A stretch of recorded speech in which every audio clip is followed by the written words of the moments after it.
Igreja Batista Betel. Iluminados pela luz, quando a noite se prolonga. Mensagem 51.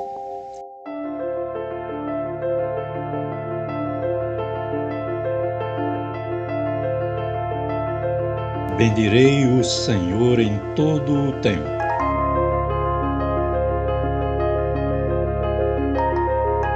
O seu louvor estará sempre nos meus lábios. Salmo 34, 1.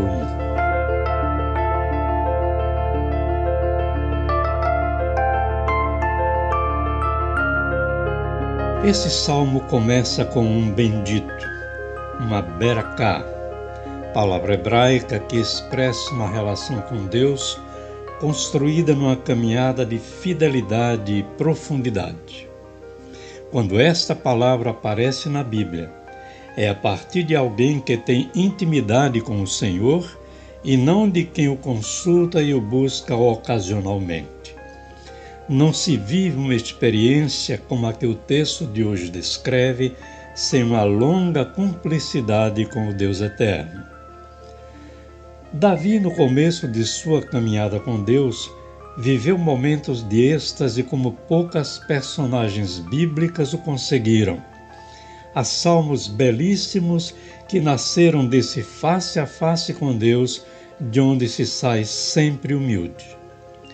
Mas no meio da caminhada, bastou Davi baixar a guarda um pouco, para que descesse a uma experiência da mais baixa vilania, onde jamais pensou chegar um dia. Certa ocasião, já como rei de Israel, ele viu no palácio alguém que o deixou encantado. Era uma mulher exuberante que se banhava e que o enfeitiçou não por uso de qualquer magia, mas por ser muito bonita, atraente e sedutora. E ela não saiu mais de sua cabeça.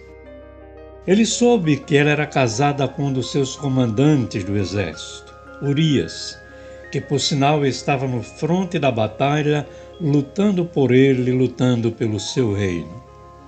Nada disso freou o crescente desejo de Davi de tê-la para si. Difícil para uma mulher, naquele contexto, resistir ao assédio do rei.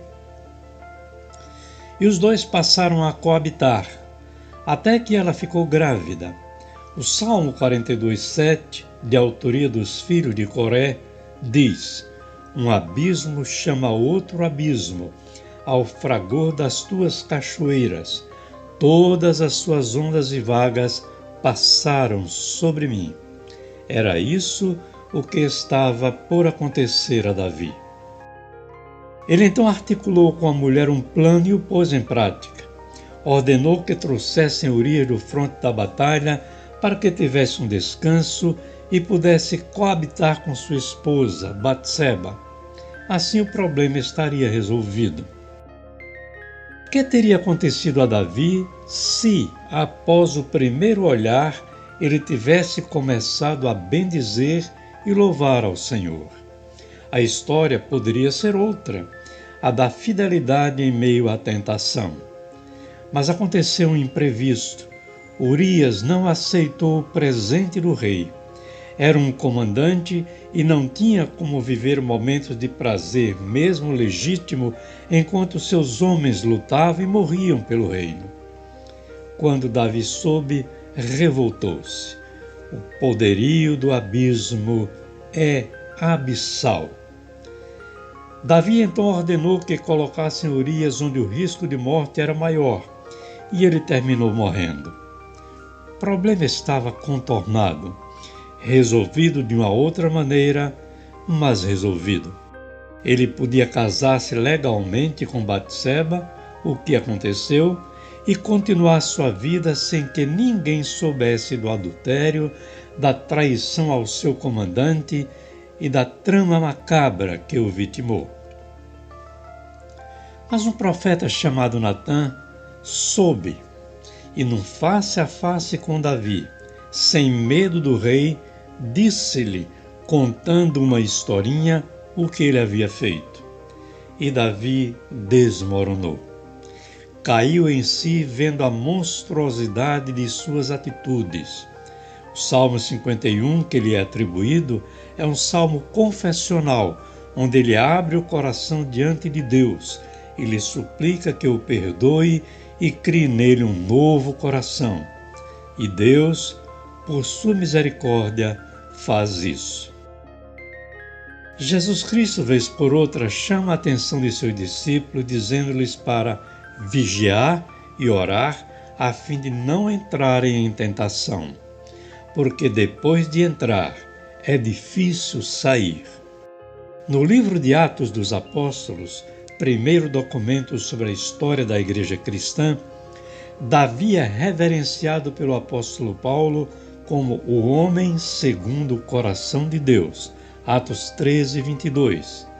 E isso em função da escolha feita pelo próprio Deus para que ele substituísse a Saul, conforme 1 Samuel 13 e 14.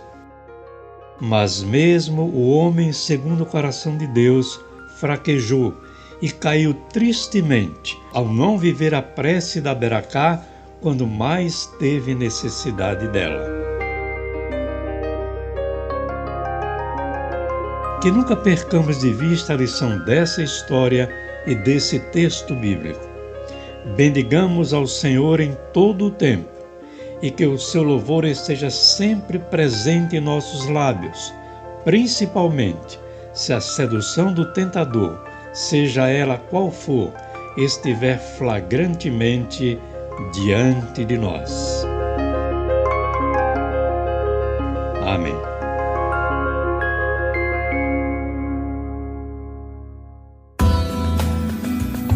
Igreja Batista Betel.